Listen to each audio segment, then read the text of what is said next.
Bueno, eh, yo llevo toda la vida viviendo aquí, excepto un periodo que estudié. Son alrededor de 30 años que vivo en la calle Mera, la calle que fue de mis bisabuelos, de mis abuelos y de mi madre.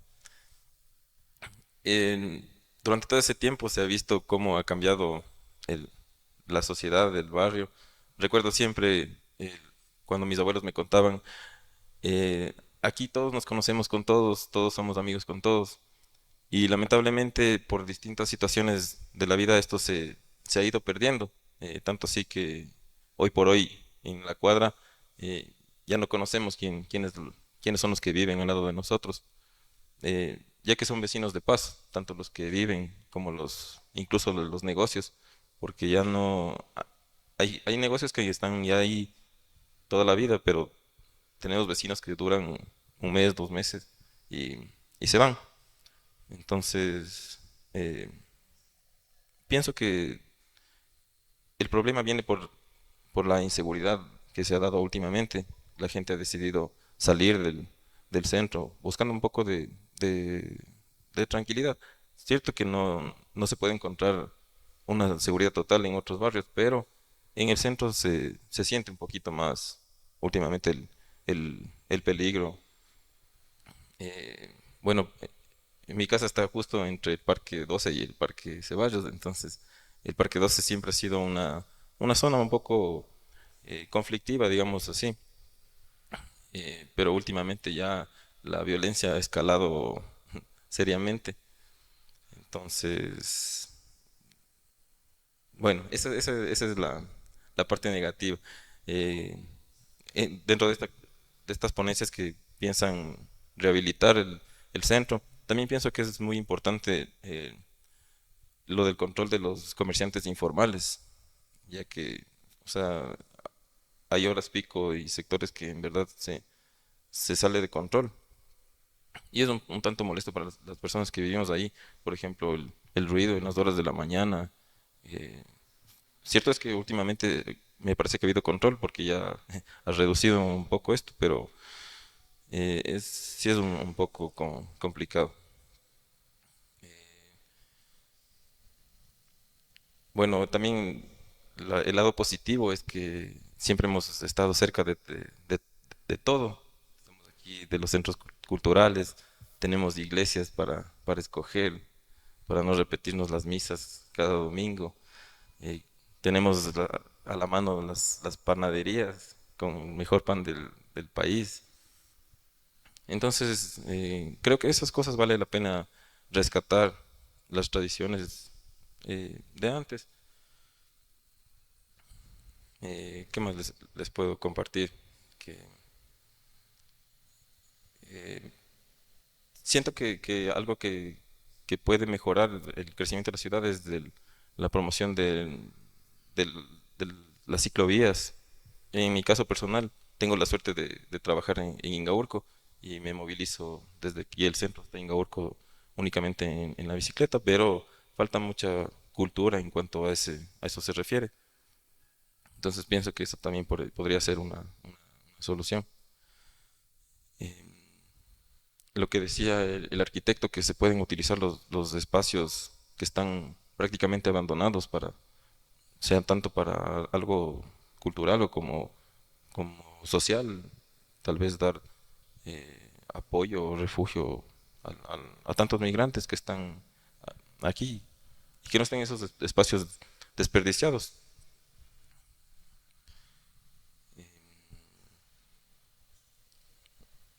Eh, sí, eso creo que sería lo poquito que yo puedo aportar y más que nada agradecerles por todas sus iniciativas, por tomarnos en cuenta, porque a la final todos estos proyectos van a ser en beneficio directamente de nosotros.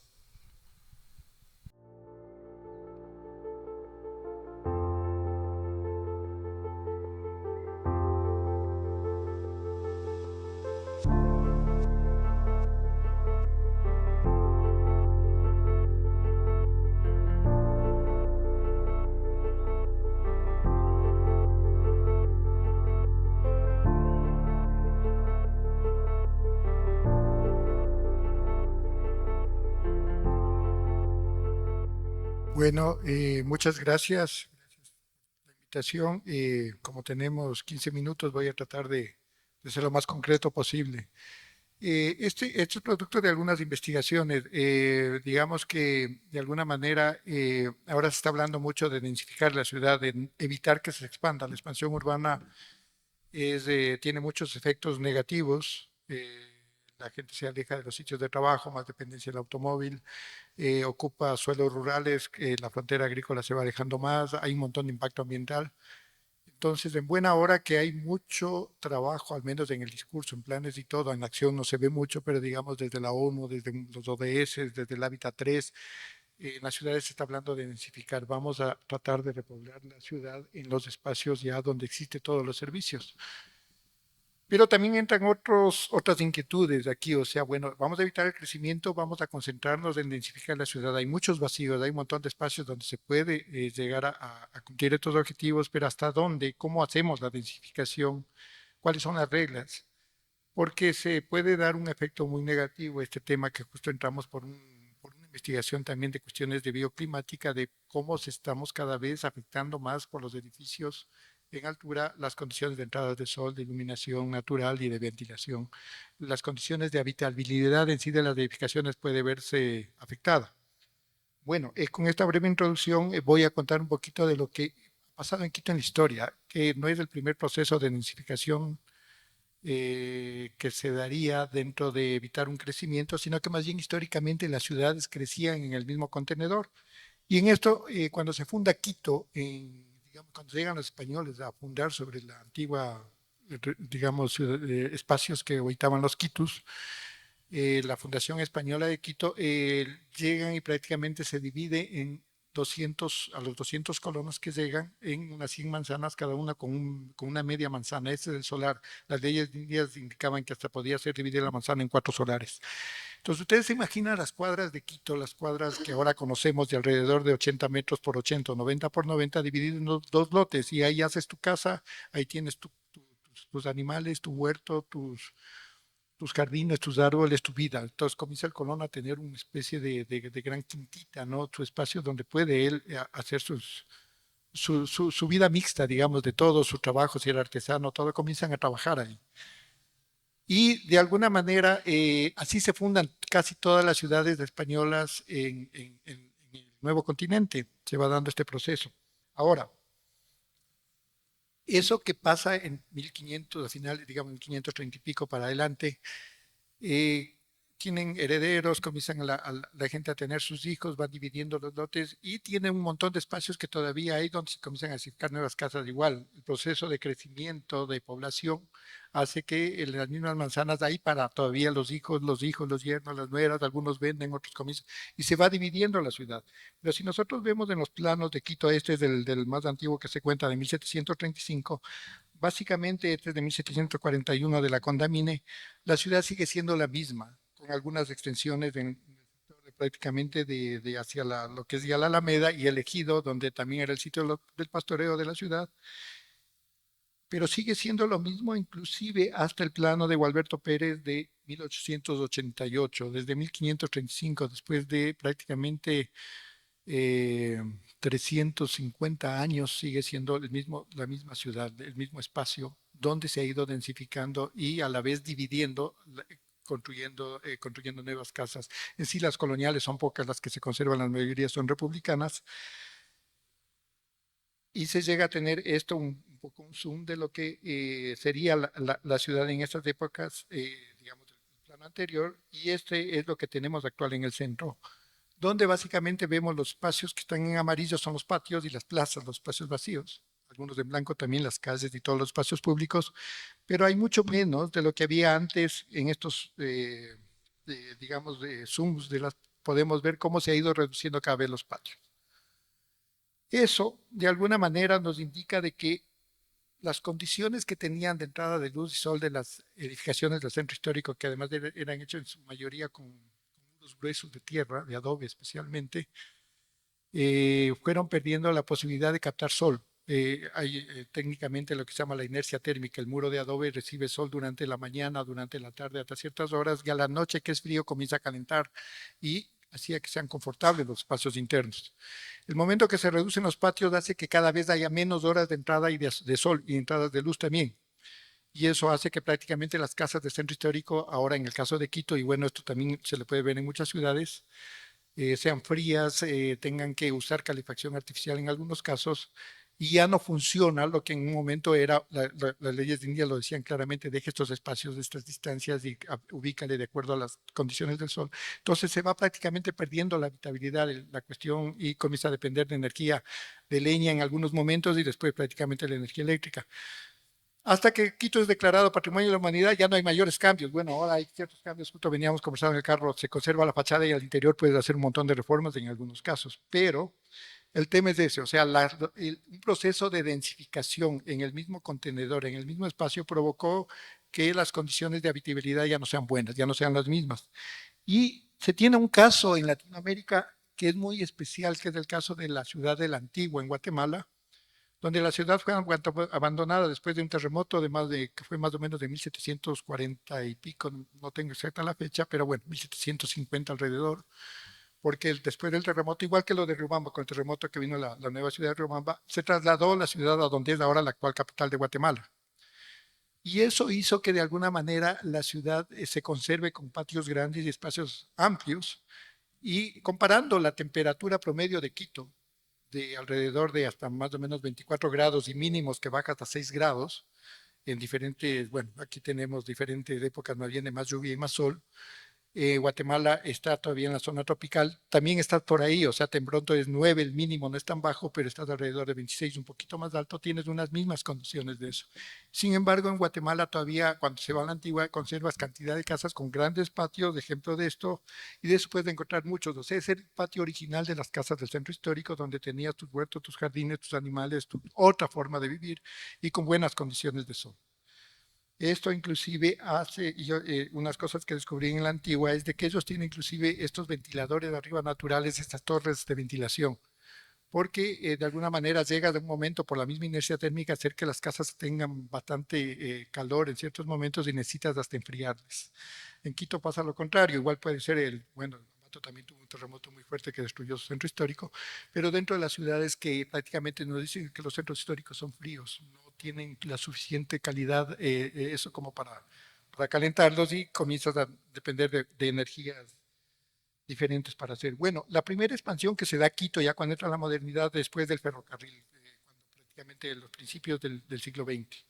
El sector hacia el sur, en esta parte de aquí, las lomas del Panicillo, lo pueden ver, ya se comienza a conurbar esa parte por arriba con la Magdalena y hacia abajo con el sector de básicamente lo que es de Chimbacaz y la ferroviaria, y hacia el norte ya los nuevos barrios de La Larrea, La Mariscal, alrededor del ejido.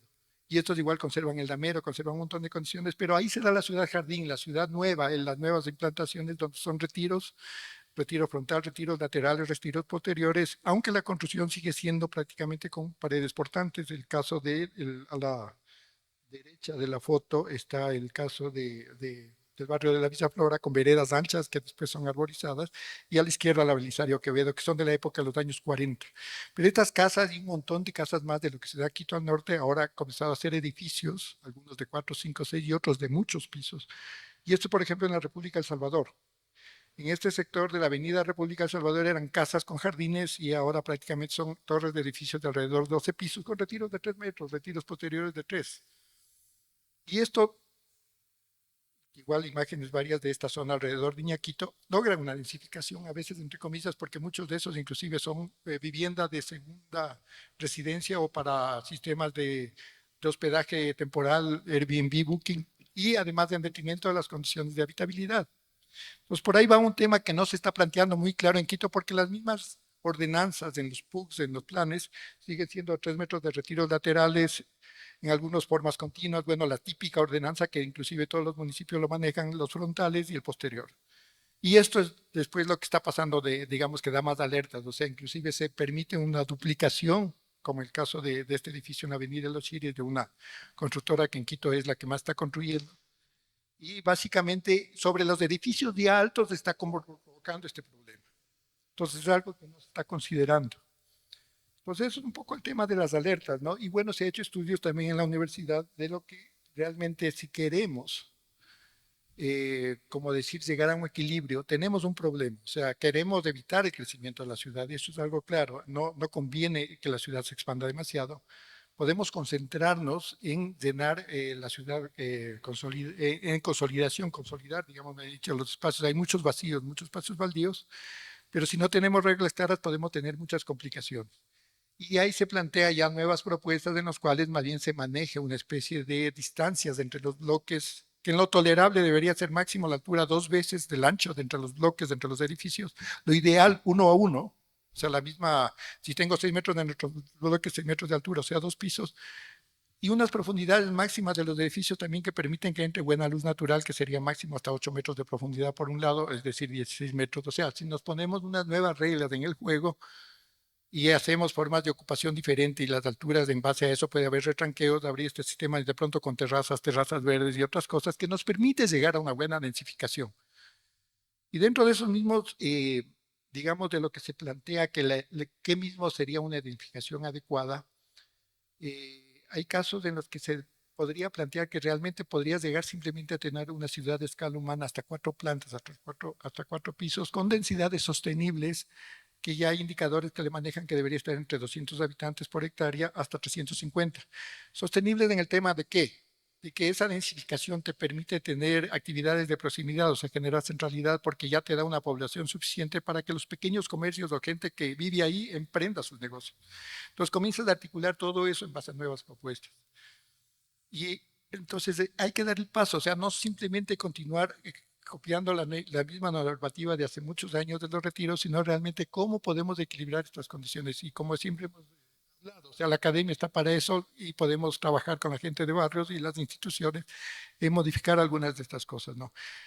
Si el centro de Ambato quiere entrar en estos procesos, yo creo que es importante desde el Colegio de Arquitectos, tanto de los provinciales como del nacional, y en el caso en Quito, tratar de incidir en esto y sobre todo desde la academia y con las personas, de que hay formas de que podemos densificar sin afectar a estas condiciones de habitabilidad.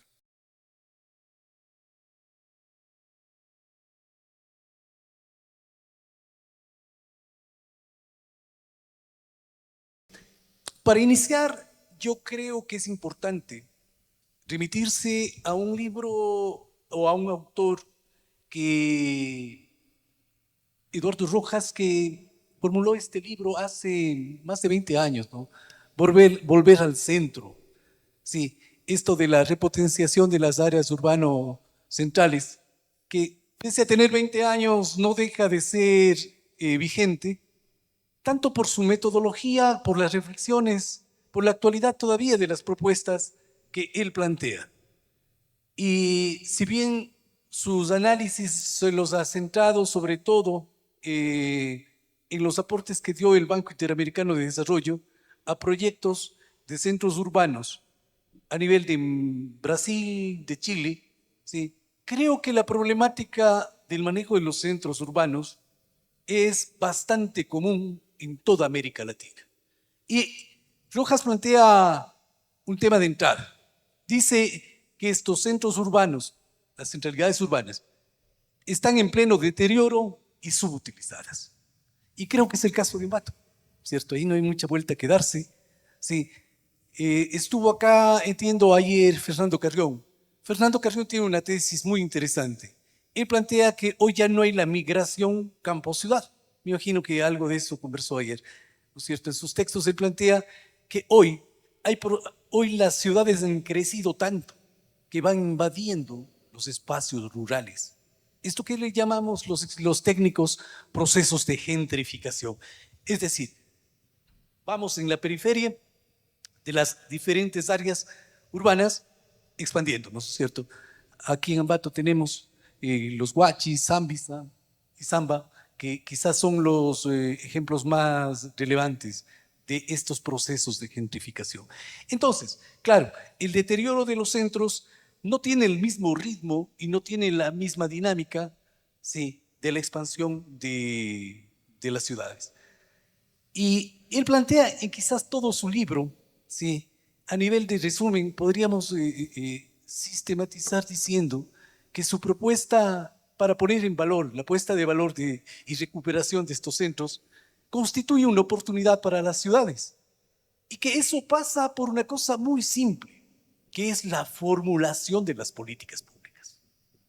Y para la formulación de las políticas públicas, el instrumento o el actor que tiene el instrumento más adecuado son los gobiernos locales, municipales. Y por dos razones que las plantean, ¿no es cierto? La primera, la capacidad de desarrollar visión a largo plazo. Por ser el poseedor de las competencias en el marco de la ciudad. Parece clave y es un común, ¿no es cierto? Y la segunda, sí, es el municipio, el actor, que con los instrumentos de articulación de los actores en el territorio puede convocar y puede estructurar una mejor propuesta. Entonces, en síntesis, es las competencias y la articulación de los diferentes actores públicos y privados en el territorio.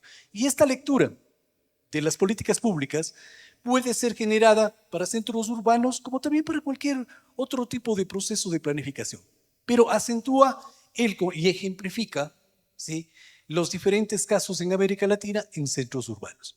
Entonces, yo creo que allí está la clave de poder desarrollar, ¿sí?, un ejercicio real, una reactivación de los centros en esas dos líneas de ejercicio que plantea Rojas. Con esta cortísima introducción, veamos qué ha pasado en el caso de Ambato. Mire, 1990 con una población de 146.000 habitantes en el área urbana, ¿no es cierto? Ambato no tenía más que 1.300 hectáreas. Eso nos da 38.9 habitantes por hectárea, es decir, una densidad bastante baja, ¿cierto? Es el primer gráfico que tenemos allá.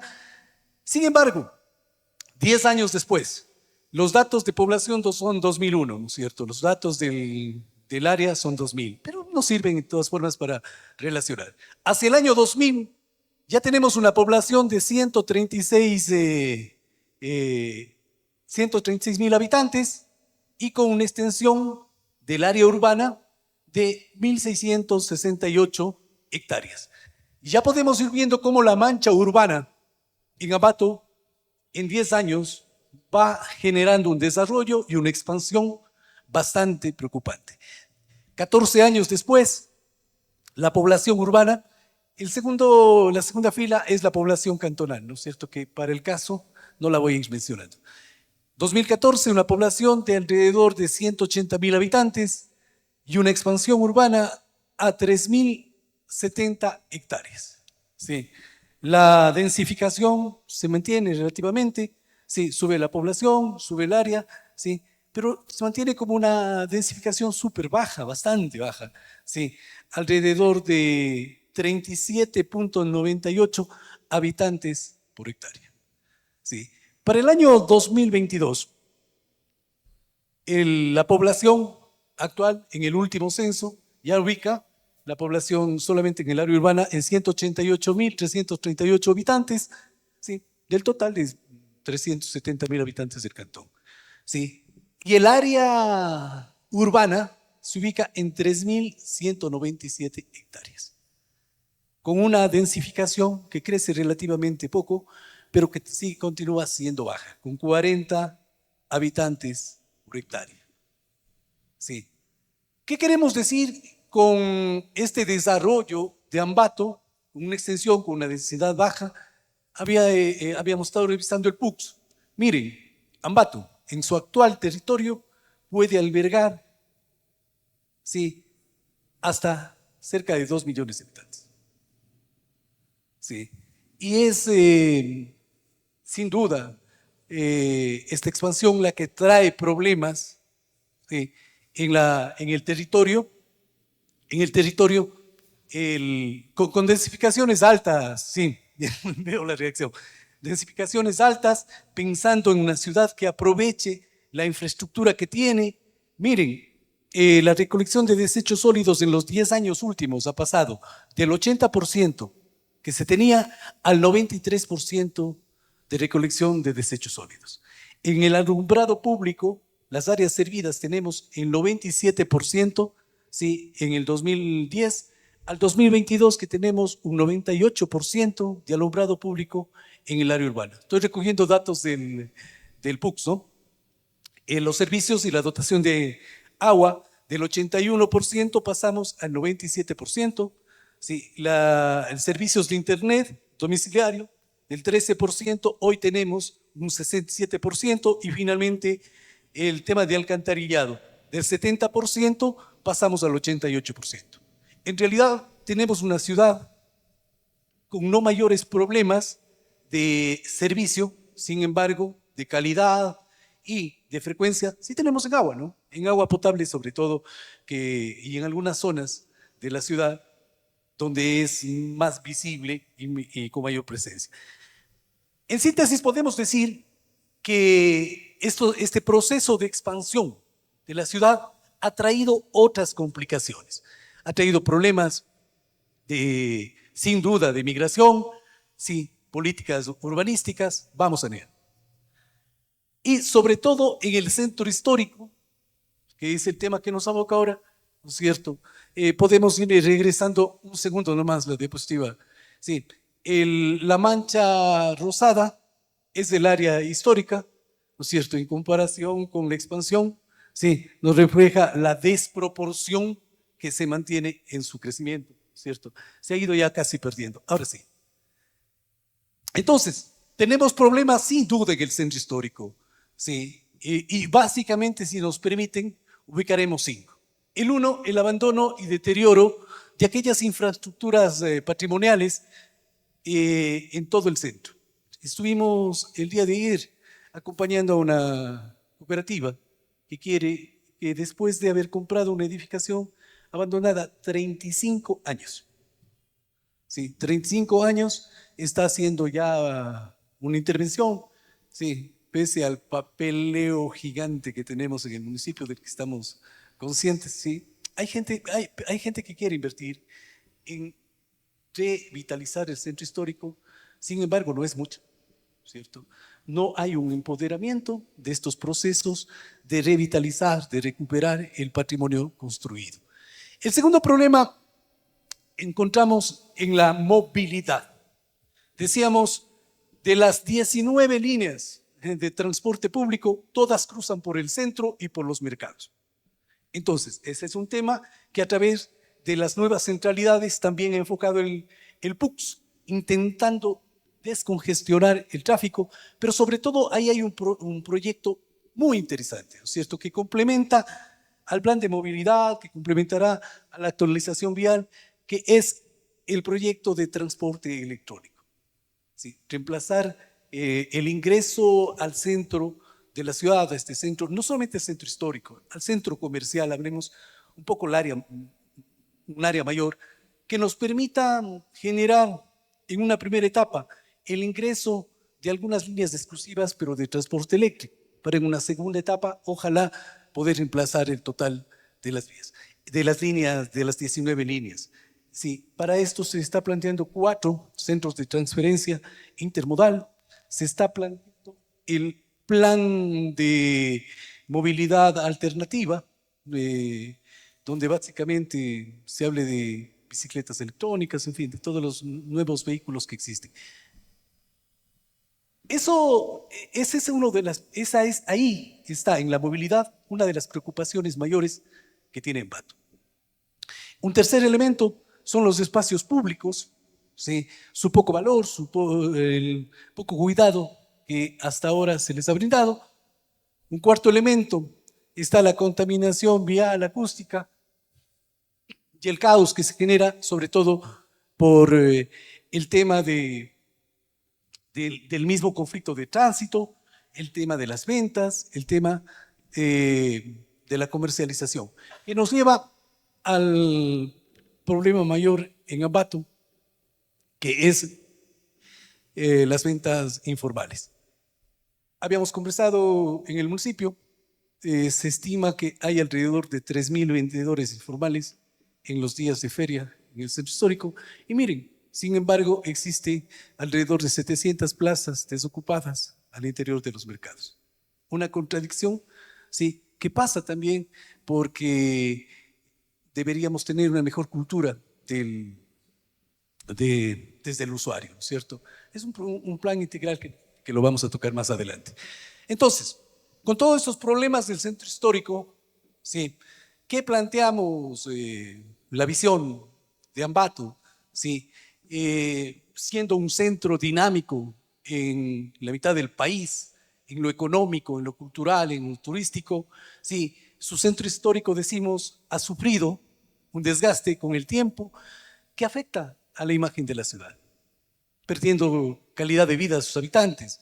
Entonces, la rehabilitación del centro de Ambato tiene un objetivo concreto, ¿sí? Que es devolverle funcionalidad, estética y sobre todo generar del centro de Ambato un atractivo turístico.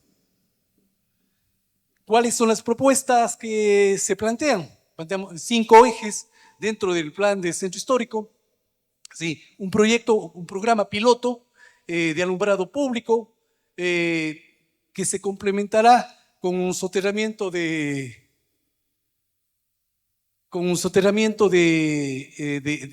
luz y de telecomunicaciones. Existen cantidad de empresas en telecomunicaciones en Ambato que no dejará de ser un conflicto bastante difícil de resolver. ¿Sí? Pero también tenemos el desarrollo de, el desarrollo de bulevares, sí, la ordenación del comercio informal, que pasa por todo un plan desde la formación, organización, generación de alternativas de espacios, el mejoramiento de las áreas verdes, el sistema de red de áreas verdes y áreas públicas. Sí, con todo eso yo me voy a permitir finalmente contarles por el tiempo, sí, mencionarles. Está el proyecto de transporte público, pero también está un proyecto del centro de convenciones que en las próximas semanas esperamos ya contar con él.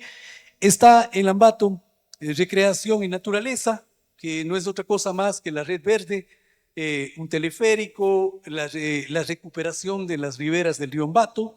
Está un proyecto de bulevares, están las soluciones viales, está la reubicación del mercado mayorista, está la generación de un polo de desarrollo económico que pasa por un centro de transferencia agrotecnológico, por la construcción de un centro especial de desarrollo, como le llaman hoy a la zona franca, por la creación de un área de procesamiento de la carne, eso como polo de desarrollo. Está el plan de centro histórico y está la reactivación, la rehabilitación de algunas vías que son claves para el desarrollo de la ciudad y complemento del centro, como las Tres Carabelas, que está terminándose el estudio y que con una inversión de 4 millones en los próximos meses estaremos iniciando. Trajano, mil disculpas por la demora. Un gusto, amigos, y a las órdenes con ustedes.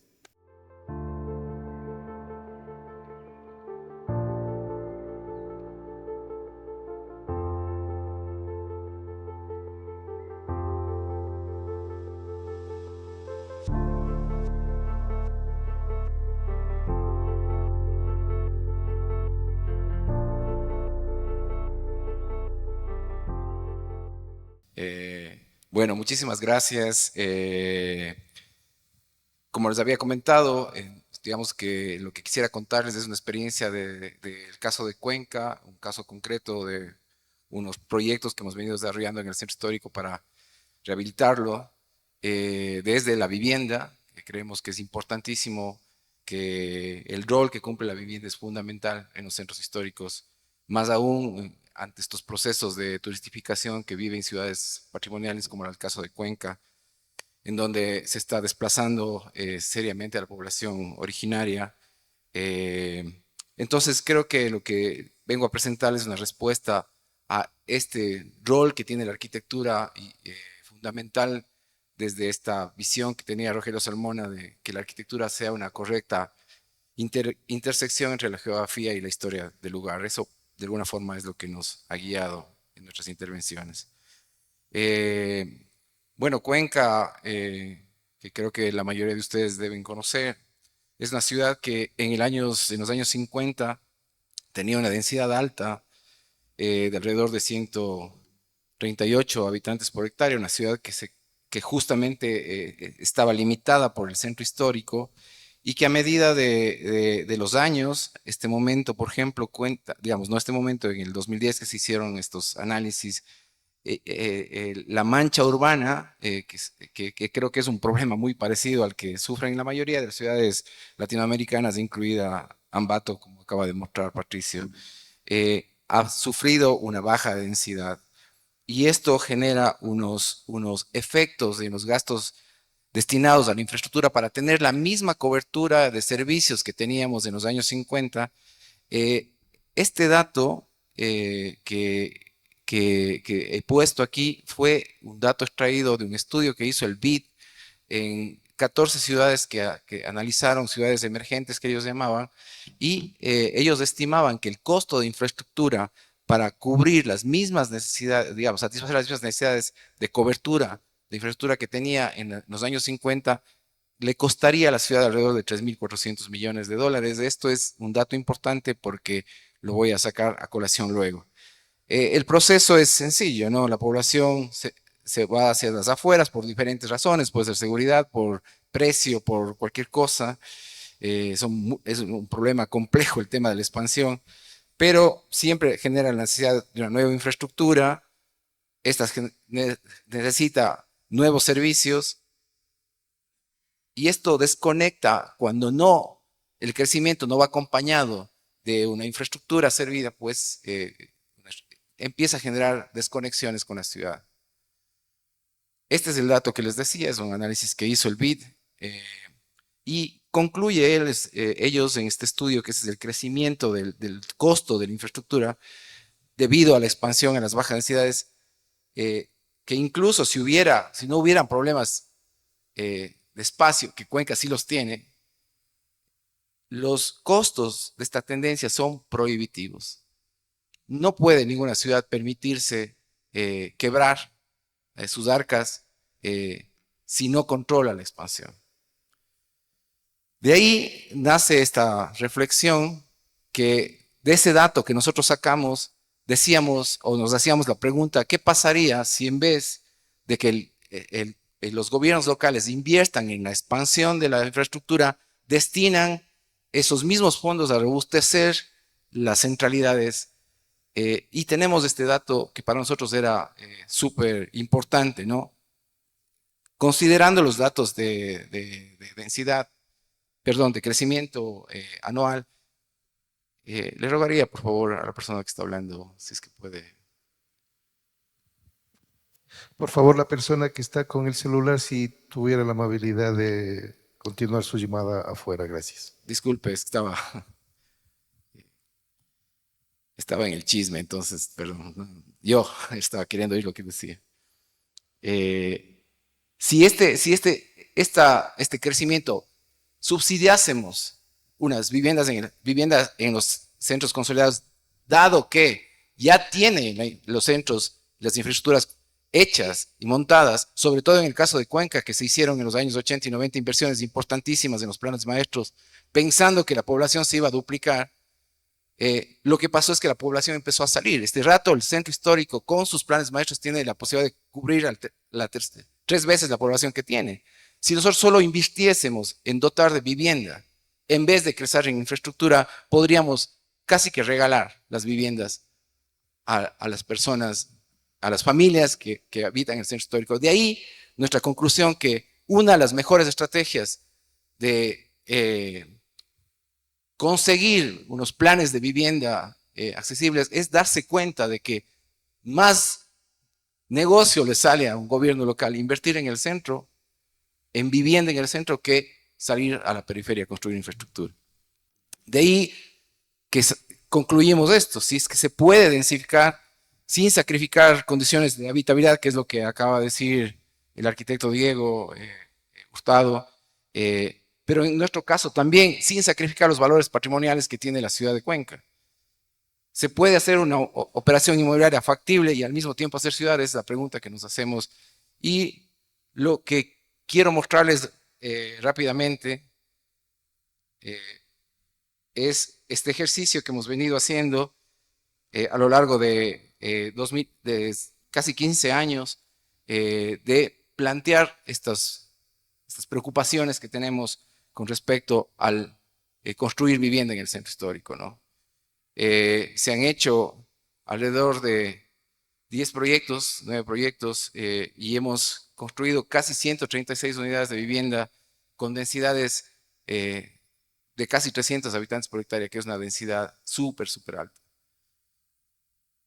Cuenca es una ciudad que nace en el Cajas y que está atravesada por los ríos. El agua es muy importante en la ciudad de Cuenca, y esta condición de ser el río un límite, digamos que casi que geográfico, nos ha permitido intervenir en esta zona emblemática, que es la zona del Barranco de Cuenca,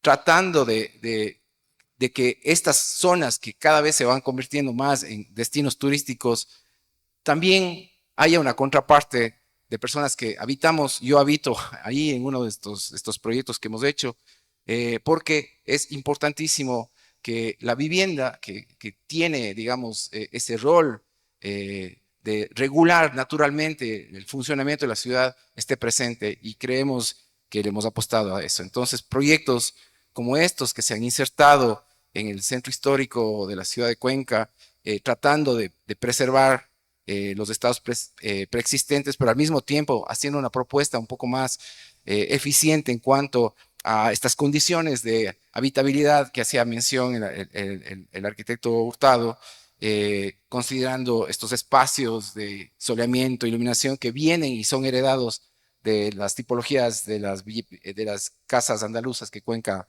tiene, ¿no? Esta configuración de los patios, de los traspatios, de las huertas, esta conexión con el casco histórico, y preservar esta integración a la trama urbana de la ciudad. Este es un proyecto que tuvo la suerte de ganar el premio de la Bienal de Quito en el año 2018. Era un ejercicio que se planteaba, además de hacer una operación inmobiliaria de alta densidad, ser respetuoso con el entorno paisajístico que tiene la ciudad de Cuenca en el río, en el caso del Barranco, y nos propusimos hacer unas operaciones de reciclaje de las edificaciones preexistentes, que en este caso no tenían valor, pero consideramos que era muy importante el rol que tenía el paisaje, los elementos de vegetación, y nos propusimos hacer un ejercicio de casi que de desbaratar una casa que no tenía valor patrimonial, pero reutilizar los ladrillos de esa edificación para hacer una intervención mucho más integrada, y otra vez respetando los perfiles urbanos y las alturas, sobre todo, que eso es importantísimo del recojo de la primera ponencia. Creemos firmemente que se puede hacer, siguiendo la línea de Germán Samper, vivienda de alta densidad y baja altura. Este es un ejemplo, son densidades de 300 habitantes por hectárea, más o menos, de 4 pisos, en el mayor de los casos. Se puede hacer eso. Creo que no nos va a dar el tiempo para un poco discutir las ventajas que tiene esa línea, que fue, digamos, la línea, casi que el caballo de batalla de Germán Samper, que nosotros creo que hemos acogido para demostrar que esto sí es factible, ¿no? Hemos tratado bueno, es una cosa un poco más arquitectónica, pero hemos tratado de que esos elementos que se fueron reutilizados tengan una nueva lectura. Y quiero terminar quizás con esta experiencia última, que este proyecto estamos por entregar en más o menos un mes, y que quiere recoger un poco un problema que quizás acá no lo estén viviendo mucho, creo que en Quito sí, que es el tema del ser las unidades de vivienda motivo de estancia, digamos, viviendas de estancias cortas, ¿no? Todo este fenómeno Airbnb, toda esta serie de...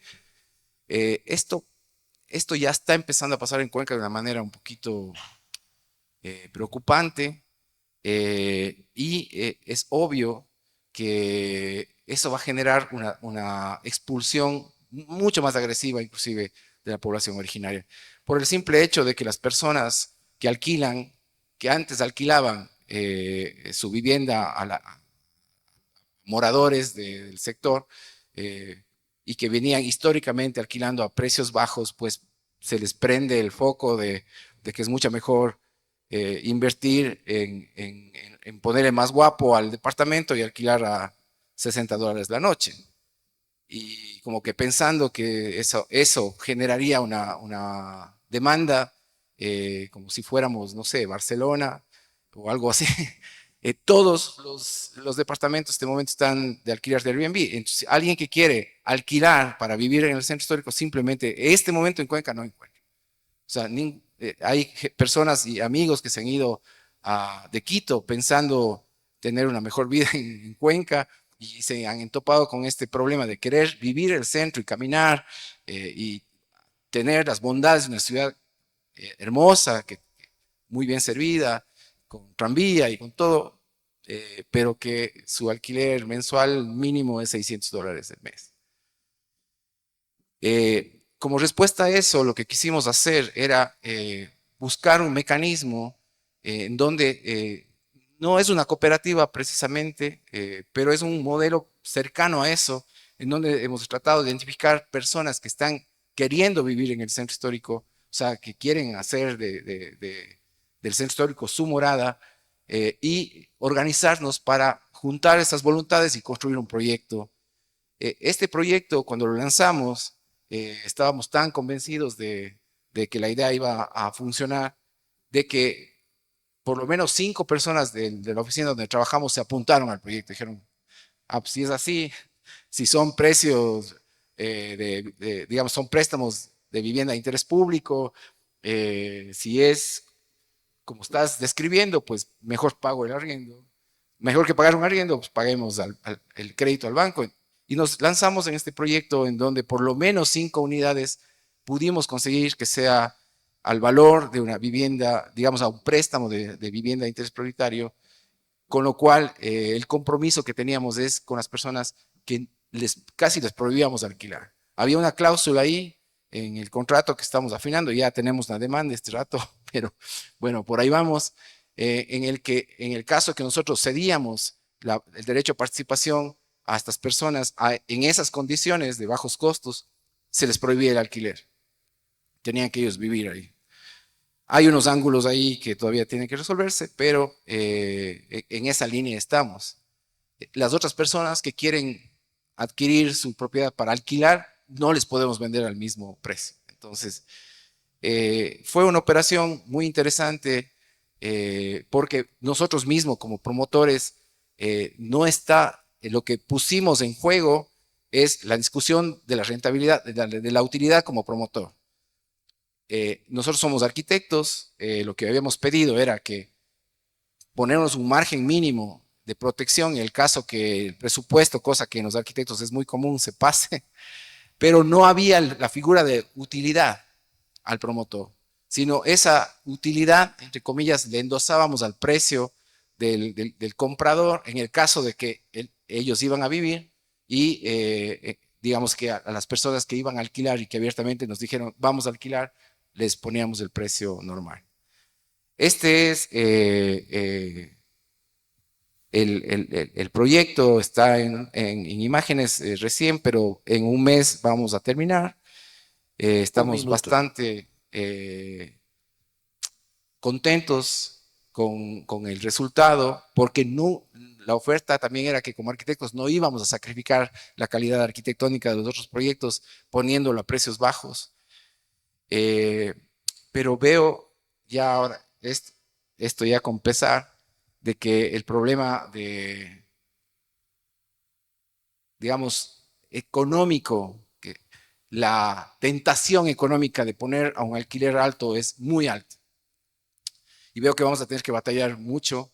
Eso es un tema ya de la estructura de la sociedad, digamos, una sociedad capitalista, eso no lo podemos cambiar, ni el patricio pudo, imagínate uno, hermano, pero estamos haciendo el intento y la contribución, no desde las instituciones públicas, no desde las organizaciones internacionales, desde un edificio y digamos, una oficina de arquitectura comprometida con su ciudad.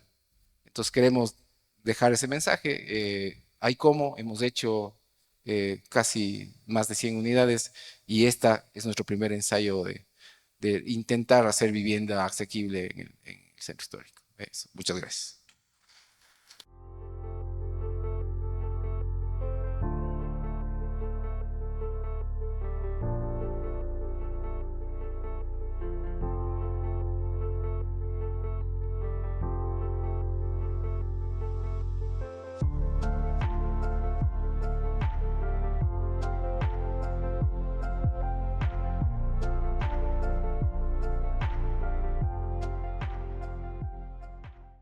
Muy buenas tardes, casi noches también. Eh, bueno, nosotros nos vamos a enfocar un poquito en recapitular un poco las problemáticas que se dan en este caso del abandono de los centros urbanos, causas y posibles soluciones o pequeñas estrategias que se podrían considerar desde diferentes puntos de vista. En este caso, vamos a empezar con un tema de problemáticas y soluciones en el tema de centros urbanos, como un poquito que hemos ya estado viendo con los otros panelistas. Una de las causas, en este caso, de los problemas comunes para el abandono de los centros urbanos es la suburbanización. Creo que mucha gente es del ideal desde hace un montón de tiempo en tener este tipo de viviendas alejadas de todo, alejadas del centro, porque pueden tener más espacio. Pero posiblemente no es la solución adecuada en este caso, si bien las causas del por qué la gente tiende a salir del centro son diversas, hay un montón de problemáticas y razones para que la gente quiera alejarse en este caso, del centro, tiene consecuencias que pueden terminar siendo graves, como por ejemplo el deterioro del tejido social. Muchos, como le escuchábamos del ingeniero, cuando estaba comentando que al inicio en el centro de Ambato todavía se podía tener esta cohesión de barrio, esta vida de conocer a las personas que viven juntos. Entonces, al nosotros salir de estos sitios que están consolidados, perdemos bastante de esta calidad de vida que podemos tener. Eh, Mucho también de estas consecuencias de que se vayan abandonando los centros urbanos y que se dé esta suburbanización, como igual ya mencionaron antes, el costo de infraestructura en los sitios que todavía no están adaptados para tener esta cantidad de gente es altísimo. Entonces, no es una solución viable ni sostenible el invertir en sitios que están alejados, que nos causan un problema de movilidad incluso, en vez de utilizar esos fondos para invertir en los sitios que ya están consolidados y que podrían mejorar. En este caso, igual, el tema de que muchos de los edificios que estuvieron en un punto ocupados terminan siendo abandonados años, se van deteriorando, entonces también nos causa muchos problemas de esto. Mucho de las ciudades antiguas o de los centros urbanos de diferentes tipos también eran espacios que eran industriales o de comercio. Entonces, estos edificios que por causas de, por ejemplo, cambio del tipo de uso de suelo, cambios de la gente que está viviendo ahí, estos edificios que en algún punto albergaron ciertas características económicas, sociales, terminan siendo abandonados y terminan siendo espacios muertos dentro de la ciudad que causan justamente temas de inseguridad, temas de que la gente no quiere estar cerca porque no es un sitio agradable para estar. Otra cosa que también es a veces problemática dentro de los centros urbanos es en este caso el tema de infraestructura. Muchas veces que, por ejemplo, lo que ahorita escuchaba en el caso de Cuenca, que qué bueno que la municipalidad haya invertido en tener la infraestructura adecuada, pensando que justo el centro iba a ser el espacio que se iba a poblar, pero muchas veces no es así. Muchas veces los centros urbanos no tienen esta infraestructura adecuada como para albergar la cantidad de gente que podría tener. Entonces, nosotros por ese lado podemos tener una disminución en calidad de vida de las personas que están ahí. Y por ende también que la inversión en estos espacios no sea la adecuada. Y la otra de las causas de los problemas comunes dentro de los centros urbanos es este tema de la estigmatización y la inseguridad. Eh, Creo que todo el mundo ha estado en el centro, sea de Quito, sea de Ambato, sea de Cuenca, bueno, el de Cuenca tal vez un poquito menos, que a cierta hora ya no te sientes seguro, o sea, que sientes que no es un sitio en el que deberías estar.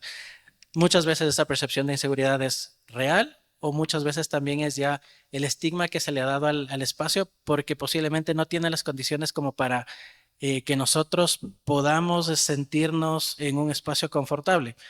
Muchas causas, por ejemplo, el tema de poca iluminación, tema de que realmente se siente un abandono, tema de que funciona por horarios. Muchos de los centros urbanos, la gente que vive ahí ha salido y se han quedado como espacios que son más dedicados netamente al comercio. Entonces, como espacios de comercio, normalmente tienen cierto horario, a cierto horario se va la gente, son espacios que terminan siendo abandonados. Obviamente, si son espacios que están vacíos, los delitos también ahí sí pueden aumentar y no es agradable. En este caso, también queremos ver un poquito de soluciones o pequeñas estrategias para poder revitalizar estos centros, digamos. En este caso, una cosa que es súper importante es que la planificación urbana integral sea completa, que se tome en cuenta no solo la parte de diseño, sino todo, que sea algo global, que tengas, en este caso, mucho del tema de cómo se va a planificar, qué es lo que queremos hacer, una visión integral de a dónde queremos llegar con esa cierta zona. Tener muy en cuenta la parte económica, la parte social, también tener en cuenta, por ejemplo, la parte ambiental, muy importante. Em, que todas estas herramientas que se pudieran generar en estos espacios sean íntegras y que nos den como la patada para poder tener estos espacios que sean realmente habitables y reintegrados. Por ejemplo, en este caso, este distrito de espectáculos que es en Montreal, su condición es en este caso ser un espacio que sea más dedicado al entretenimiento, pero no porque es dedicado al entretenimiento deja de lado otros temas importantes, como es el tema de vivienda, o es el tema incluso de vivienda que es más asequible, porque muchos de los temas de revitalización de centros urbanos tienden a terminar en gentrificación, que también es un tema que se debe controlar y que se debe como manejar muy con pinzas para poder generar política pública que sea eh, que lleve de la mano también este tema de la vivienda, que sea accesible en estos espacios que están consolidados. Otro tema que como solución importantísima y que personalmente creo que es muy de vital importancia es que se necesita integrar a la parte privada dentro de la rehabilitación de centros urbanos.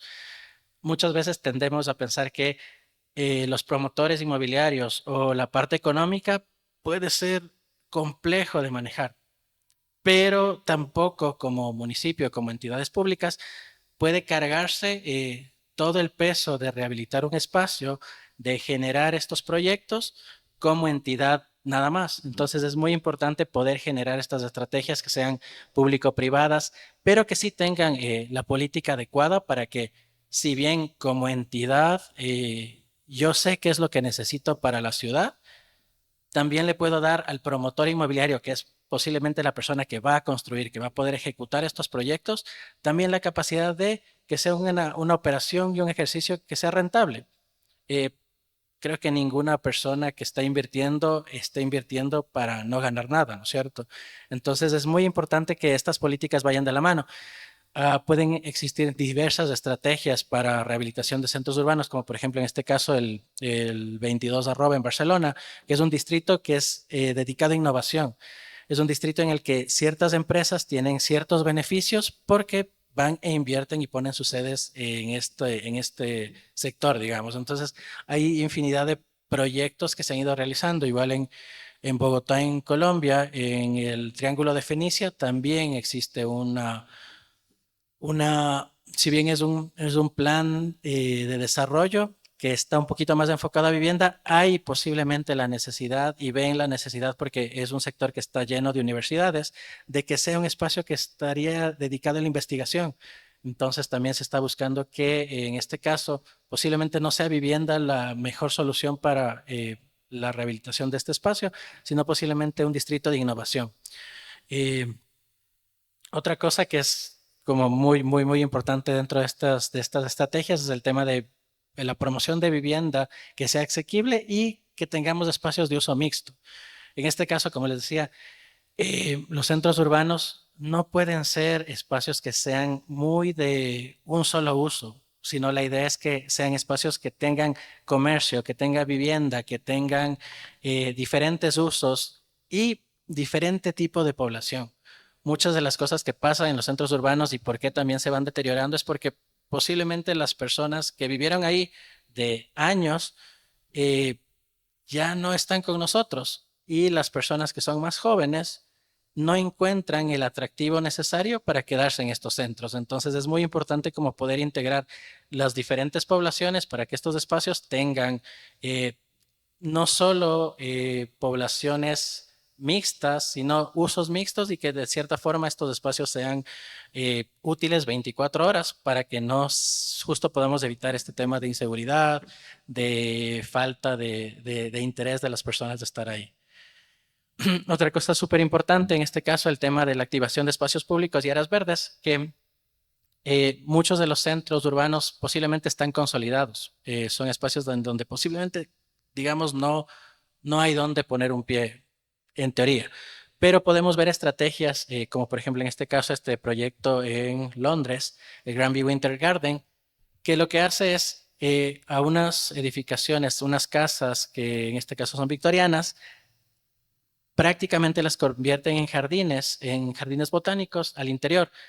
El uso de casa, de vivienda, se la quita, pero le da en este caso a la comunidad estos espacios comunitarios y estos espacios de jardines que están dados. Por ejemplo, igual en Nueva York, en Manhattan, hay mucho de este tema de los parques de bolsillo, que son espacios pequeñitos que están dentro de la ciudad y que a pesar de que Nueva York es una ciudad caótica, te dan esta paz y esta tranquilidad y que están siendo utilizados. Entonces también es muy importante este tema de que saber planificar estos espacios públicos, pero ¿para quién?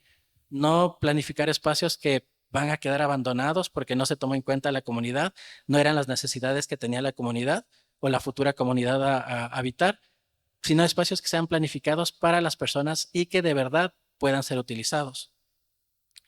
Y otra cosa, lo que les comentaba, el tema de seguridad y recuperación de espacio público y de los espacios que son abandonados. Por ejemplo, este proyecto en Alemania era una mina de gas que después también se convirtió en un espacio público y un espacio cultural. Entonces es muy importante poder ver estos espacios que están abandonados y poder darles otra nueva utilidad. Posiblemente esto termina siendo un poco complejo y conflictivo, no solo por el tema normativo, porque o sea, necesitamos ser un poco más posiblemente flexibles con ciertas cosas para poder generar estos proyectos que puedan ser detonantes dentro del cómo habitar el centro urbano. En esta ocasión queremos compartirles un par de proyectos que son parte de iniciativas justamente de rehabilitación de edificios públicos o espacios públicos igualmente de valor patrimonial. En este caso, les vamos a presentar el proyecto participante del concurso de rehabilitación del edificio Midubi que se realizó justo en esta ciudad de Ambato, en el cual se planteaba rehabilitar el edificio público para uso de vivienda. En este caso, nosotros quisimos enfocar la propuesta no solo tratando de maximizar el tema de áreas de vivienda como tal, que se tiende a generar en este tipo de proyectos, en los cuales se intenta meter un montón de módulos de vivienda y que entre la mayor cantidad posible en el edificio. Más bien nosotros quisimos enfocar esto desde una estrategia de un uso mixto en el edificio, en el cual la planta baja se la abre completamente hacia la zona pública y se dota de ciertos usos comerciales, áreas comunales y áreas semipúblicas también que invitan al ciudadano también a visitar el proyecto. Entonces, toda el área de la planta baja se decidió no colocar viviendas, sino más bien enfocar en una serie de propuestas para reactivar este espacio y que son de uso comunal también para los usuarios del edificio. En el tema de la planta baja, como les decíamos, se planteó abrir completamente esta planta, ¿no? Anteriormente se encontraba cerrada, siendo este como un muro contra la ciudad, y este edificio justamente se encuentra frente al parque. Entonces nos parecía que era muy pertinente abrir este espacio a la ciudad y que se sienta un espacio seguro de uso semipúblico en el cual tanto usuarios como ciudadanos pueden ser parte de toda esta área, pública, semipública. Entonces, como podemos observar aquí, se decide abrir esta gran entrada y vamos a ir contando algunos de los espacios que se fueron planteando. Bueno, por ejemplo, aquí se decidió abrir igual algunas zonas para uso comercial, ya que el edificio era una propuesta de uso mixto. Entonces, como podemos ver, aquí se van a usar algunas de estas áreas para algunas iniciativas comerciales. También tenemos planteada en esta planta baja algunas áreas comunales, como decimos, de espacio semipúblico, como podemos ver, algunas áreas de jardín, que puede usar también la gente cuando ingresa al edificio o también los mismos usuarios, zonas de descanso, zonas de transición. También se planteó estos dispositivos comerciales, que son unos módulos flexibles que permiten adaptar estos usos comerciales con el paso del tiempo, es decir, evitar la construcción masiva de elementos, digamos, invasivos en el espacio, que tienen más bien una cualidad permeable y flexible para adaptar a cualquier tipo de comercio, ya sea de comida, de ropa o cualquier otro uso que se le vaya a ir dando, se puede ir adaptando en el espacio. También se planteó en una zona al fondo de este lote que se encontraba abandonada, un espacio de cine-teatro al aire libre, en donde se puede igual ingresar para darle como una revalorización también desde el aspecto cultural a esta zona que de otra manera era como solo un patio vacío sin ningún tipo de uso.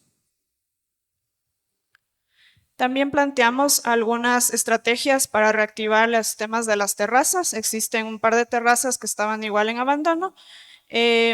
También aquí contextualizando, el usuario para el que se planteaba este proyecto eran principalmente mujeres que habían sido víctimas de violencia y que en muchos casos iban a habitar el espacio también con sus hijos. Por lo tanto, en la primera terraza se planteó una estrategia de un espacio de uso de lavandería comunal más playground, es decir, una zona de juegos también para los niños, porque nos dimos cuenta que en estas zonas comunales de lavandería que se suelen proponer en los espacios, en los edificios, las mamás van allí a realizar la actividad, pero se encuentran alejadas del cuidado de sus niños, ¿no? Entonces, como la mayoría de los usuarios que iban a usar el espacio eran madres solteras que necesitaban tener un espacio donde poder también estar cuidando a sus hijos, se planteó esta zona donde va a existir la zona de lavandería, pero junto a esta se encuentra una zona de juegos para que los niños puedan estar allí usando el espacio, mientras pues sus madres se encuentran realizando estas actividades. Y también es un punto de encuentro incluso para que entre los mismos usuarios del edificio puedan convivir, tanto como los niños como las madres. Muchas gracias. Bueno, solo un minutito más me regalan. En la zona de la segunda terraza igual se plantearon ciertos huertos urbanos para igualmente de uso tanto de los niños como de las madres. Y solo brevemente para terminar la presentación, otro proyecto en el cual participamos y quedamos ganadores en segundo lugar es esta rehabilitación del edificio histórico, un concurso por la UNESCO, en el cual se hizo la rehabilitación de toda la zona pública junto a esta mezquita. La idea era revalorizar el espacio junto a este gran hito arquitectónico, ya que se encontraba abandonado. Entonces, para sintetizar la presentación, que ya nos quedó corto el tiempo, se realizaron una serie de estrategias como en el espacio público de paisajismo y tal, siempre desde un punto de valorización cultural, religiosa y simbólica, utilizando los elementos de los habitantes de esta zona para crear una conexión muy cercana como a todo este espacio público y de esta manera reactivar no solamente el elemento arquitectónico, sino también el espacio público junto a este.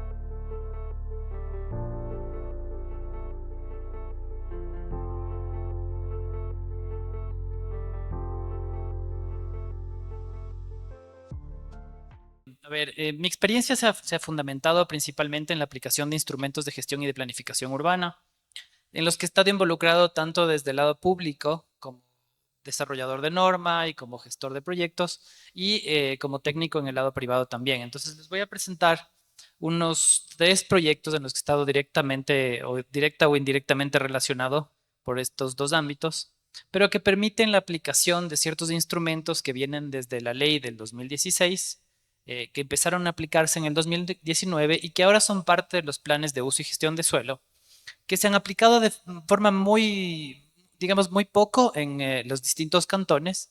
Quito ha sido uno de los que más ha aplicado y empiezan a aplicarse en otros cantones como Guayaquil, Manta, Cuenca también y Puerto Viejo, pero que de alguna manera generan una posibilidad de generar tanto recursos como iniciativas que permiten rehabilitar los centros urbanos.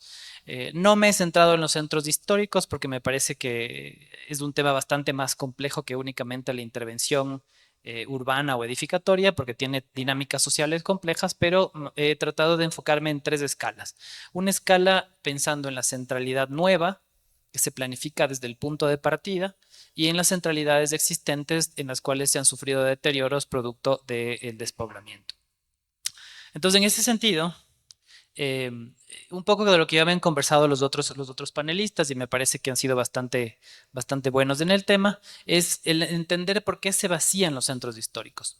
Y en principio, claro, hablamos del espacio público y de su calidad. Sí, el espacio público también se deteriora, los cables se quedan colgados, falta soterramiento, falta caminabilidad, falta vegetación que nos permita caminar con una sombra razonable. Y esto depende no solamente del sector público, sino del sector privado. Este sector privado que de alguna manera, voy a poner el tiempo porque si no me voy a ir de largo, disculpen.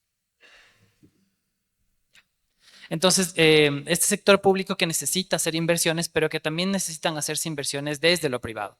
La responsabilidad es mutua. La seguridad no vista desde la criminalidad, que ahora está tan en boga, sino la seguridad vista desde cómo el ciudadano controla el espacio público. Mientras más usado está el espacio público, más seguro es para todos.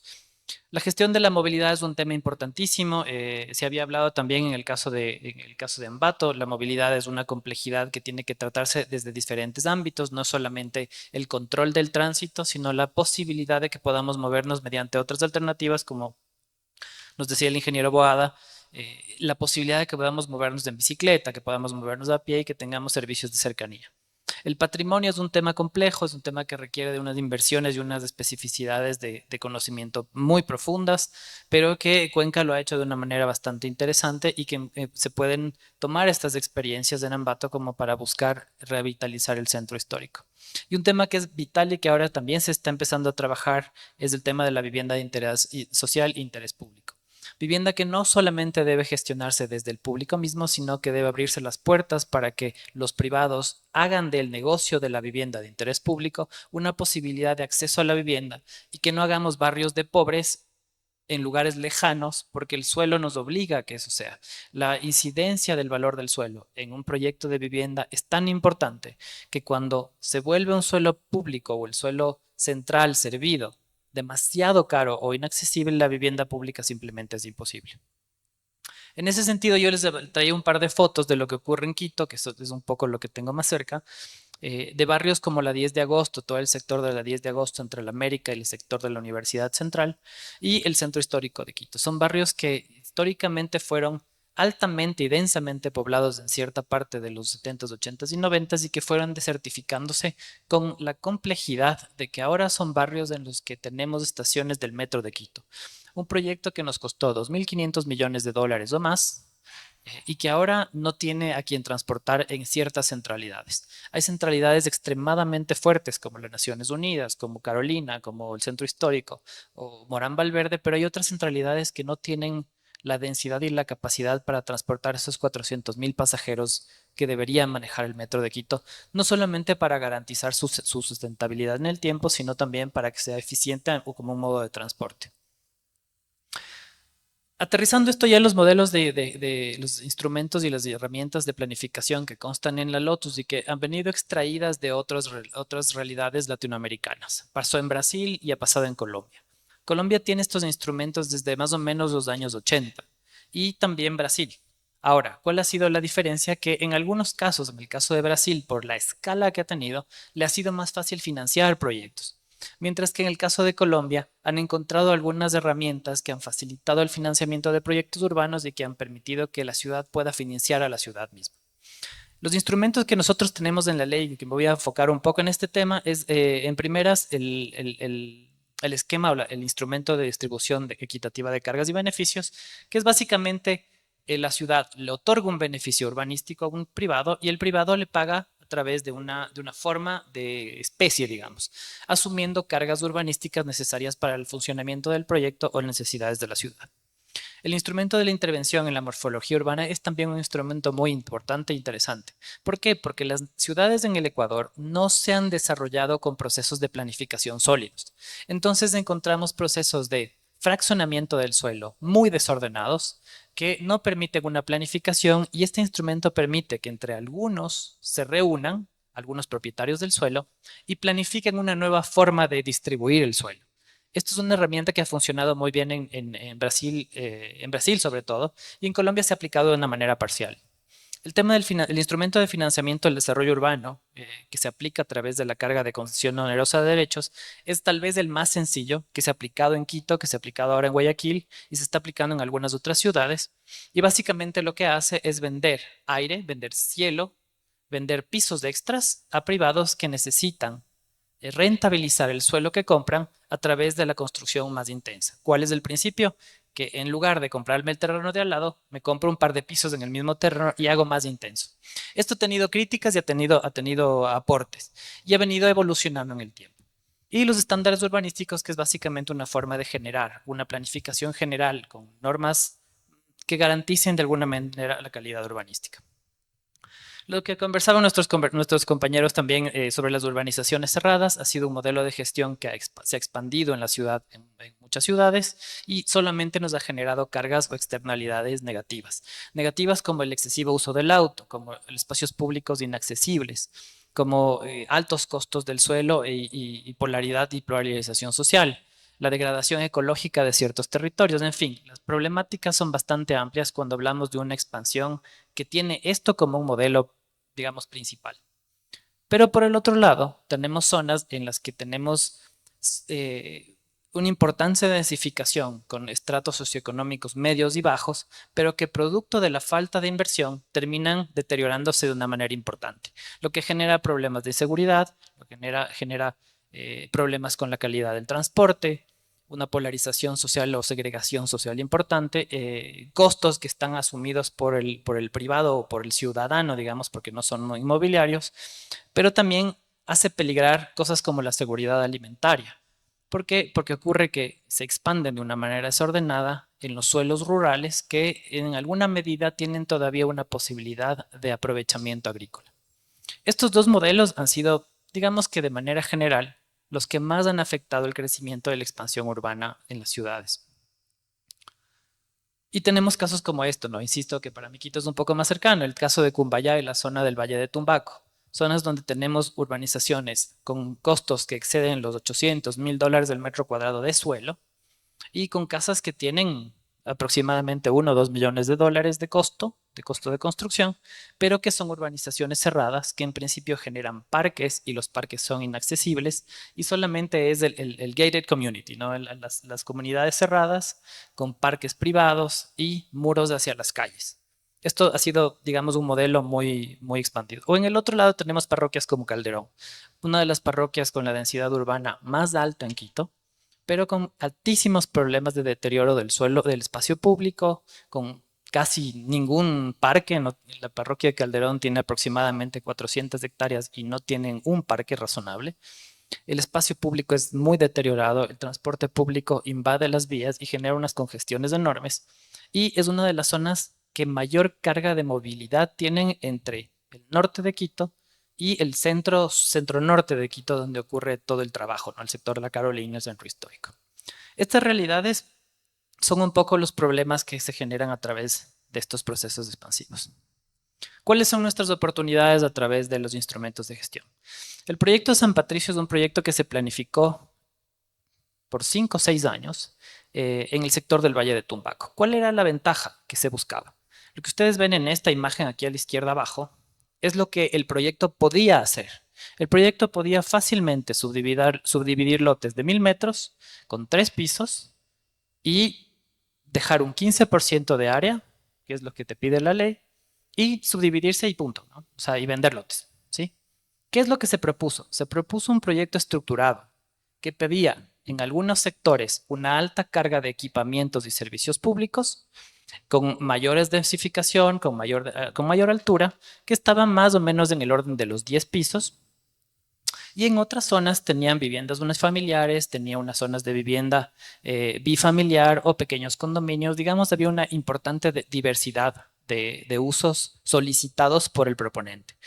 ¿Qué es lo importante de estos planes? Este plan se hizo antes de la existencia de la Lotus, pero ya tomó la estructura de un plan complementario, de un plan parcial. Lo que hace es que el privado pide una densificación, pide unas condiciones y se van negociando con el público, tanto por las condiciones técnicas como con las condiciones económicas. ¿Qué hizo este proyecto más allá de sus condiciones urbanísticas? El proyecto hizo como parte de su pago, producto de esta negociación, una inversión de $600 millones en la ciudad. Lo que pudo permitir que se hagan 100 viviendas de interés social. Se hicieron se hacen 3 torres de 11 pisos hacia la vía principal que van a recibir equipamientos públicos, una multiplicidad de usos y una entrega importantísima de espacio público que superaba el 30% del área útil del terreno, lo que incorporaba no solamente parques y plazas, pero además vías de conexión entre el desarrollo y la ciudad. Zonas que ya estaban en proceso de desarrollo, que empezaron a estructurarse de una forma más ordenada. Este caso es un caso interesante que recientemente lo pudimos analizar en Colombia. Sí, es un caso externo, pero es interesante porque lo que vamos a ver después se intenta aplicar en alguna medida y está en proceso de desarrollo. La lógica de la transferencia de derechos de construcción es una herramienta que sirve sobre todo para la protección del patrimonio. ¿Qué es lo que hace? Los pisos que yo no puedo construir en el centro histórico o en las zonas consolidadas se trasladan a una forma de certificados de edificabilidad, que el dueño del terreno puede transar con un privado para financiar proyectos que sí necesitan crecer en altura. Es decir, yo soy dueño de este edificio y no puedo crecer 10 pisos más, pero tengo la posibilidad de vender esos 10 pisos más. En el Brasil se hizo a través de bonos en bolsa de valores. Claro, la escala de Brasil es una escala compleja, pero la escala de Colombia permitió que este instrumento tuviera financiamiento a través de esto para revitalizar las zonas urbanas, sobre todo en patrimonio. Lo que hacía es permitirle al dueño del suelo transar estos bonos con un edificio que quiere construirse en una zona que necesita altura. Esto permitía que ese financiamiento no entraba directamente a las arcas municipales, sino permitía el financiamiento de los edificios patrimoniales. Se ha aplicado en Barranquilla, se ha aplicado en alguna medida en Colombia y es un instrumento que se simplificó a partir de la existencia en el Brasil. Se está intentando hacer esto en Quito y en otras ciudades del país. Es una herramienta que es bastante interesante. Otro proyecto en el que también pudimos participar es un proyecto que se desarrolló en la ciudad de Esmeraldas. Es un plan urbanístico complementario, un plan maestro de infraestructura verde que atacaba principalmente a los barrios más degradados y más pobres de la ciudad. Barrios como este es un render levantado del catastro, ¿no? O sea, es básicamente edificabilidades reales. Lo que ocurría es que todo este sistema de quebradas en los días de invierno, a través de la lluvia, terminaba inundando todos los barrios que ustedes pueden ver. Y los que ustedes ven aquí en rojito, un poco más arriba, eran viviendas que constantemente se destruían Y el año que viene la reparaban y el siguiente año la volvían a construir porque las lluvias en la quebrada solamente terminaban destruyendo las casas. ¿Qué se hizo? En estas 4 manzanas, se hizo una propuesta de un proyecto de reajuste de terrenos. 56 propietarios se juntaban y a ese suelo se le daba la edificabilidad necesaria para servir a los 56 propietarios en áreas de vivienda razonables que no llegaban a los 60 metros que da el Midubi, sino estaban en el orden de los 80, 100 metros, dependiendo. Y se generaba espacio público y una reestructuración de la movilidad. ¿Cuál era el problema de estas manzanas? Eran las manzanas que tenían terrenos de 50 metros, de 20 metros cuadrados, porque se habían subdividido de una manera extremadamente desordenada y producto orgánicamente de lo que la gente va necesitando. Entonces yo tengo un guagua y al guagua le tengo que dar una casa y mi terreno de 100 metros lo divido en 2. Y luego le traslado la propiedad de 50 metros. Y eso se registraba en el catastro y terminaban zonas que tenían en realidad 20 metros cuadrados de terreno, no más. Logramos juntar a los 56 propietarios y se hizo una propuesta al municipio para que parte del Plan Maestro de Infraestructura Verde contemplara estas operaciones urbanas. Se implementó una propuesta en la que se hacía una cooperativa, las personas partes de la cooperativa alquilaban los locales comerciales como parte del financiamiento para la alícuota y tenían acceso a una vivienda que, si bien no era la misma área que tenían en ese momento, porque tenían viviendas construidas de 200, 300 metros, pero se les daba una vivienda de 100 metros que podía, 100, 120 metros, que podían de alguna manera autoconstruir en el futuro.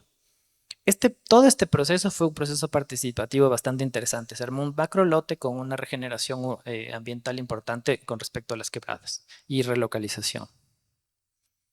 Y finalmente, este cuarto proyecto es un proyecto en la zona, les voy a volver a esta diapositiva.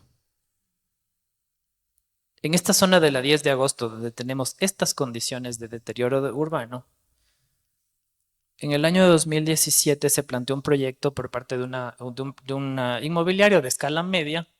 Es un proyecto que se llama Los Huertos. Nosotros fuimos gestores de la normativa que permitió aplicar este proyecto. ¿Qué es lo que hacía? El proyecto le permitía comprar un par de pisos en una zona altamente deteriorada a cambio de aportes ambientales. Entonces el edificio era, básicamente el principio es, dime cuán verde eres y yo te digo cuántos pisos puedes comprar. Esta normativa, ventajosamente para este proyecto, nos permitía incluso no cobrar los pisos adicionales porque era un proyecto que tenía un importante porcentaje de vivienda de interés social incluido en el proyecto. Es un proyecto, no sé si la foto es la más adecuada, un poco difícil encontrar fotos actuales, pero lo interesante del proyecto es que incorporaba una sustentabilidad efectiva, es decir, un uso de recursos de agua, de energía y algunos deportes verdes interesantes que se puntuaban a través de una matriz y en función de esa matriz se le decía, si tú quieres 2 pisos tienes que ser muy verde y si quieres un piso tal vez algo menos. Pero a cambio de eso también hay que hacer un pago. El proyecto fue interesante porque además, como se puede ver un poco en la foto, revitalizó la esquina, generó nuevos usos, toda la planta baja generaba usos mixtos, tenía locales comerciales, oficinas, etc. Y las plantas más altas, en principio las más deseables, eran aquellas destinadas a vivienda de interés social. Está muy cercano al sector de la Universidad Central, entonces hemos visto que ha funcionado bastante bien porque hay pequeñas familias jóvenes o grupos de estudiantes que empiezan a buscar este tipo de residencias.